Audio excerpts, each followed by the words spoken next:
Hello বন্ধুরা, আজকে আমি বানাবো ফ্রেঞ্চ ফ্রাইজ। ফ্রেঞ্চ ফ্রাইজ কিন্তু আমার খুবই ভালো লাগে।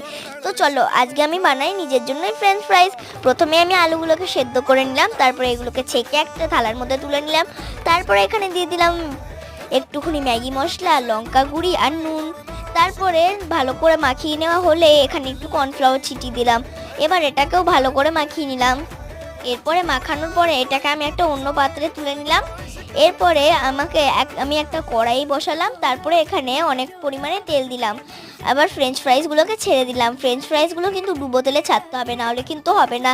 তোমরা চাইলে এই ফ্রেঞ্চ ফ্রাইজগুলোকে দুবার ফ্রাই করতে পারো, বাট আমি এটা ডিপ ফ্রাই করেছি, তো তাই জন্য আমি আর দুবার ফ্রাই করলাম না। তারপর আমি একটা স্টিলের ছাঁক নিলাম। এর সাহায্যে আমি ফ্রেঞ্চ ফ্রাইজগুলোকে তুলে কিন্তু তেল ঝরাতে পারছি। তো তারপরে তেল ঝরানো হয়ে গেলে ফ্রেঞ্চ ফ্রাইজে আমি এটাকে থালাতে তুলে নিলাম। আর এটা কিন্তু খেতে দারুণ হয়েছিল। তোমরাও ট্রাই করো। Like, share, subscribe. Okay, by.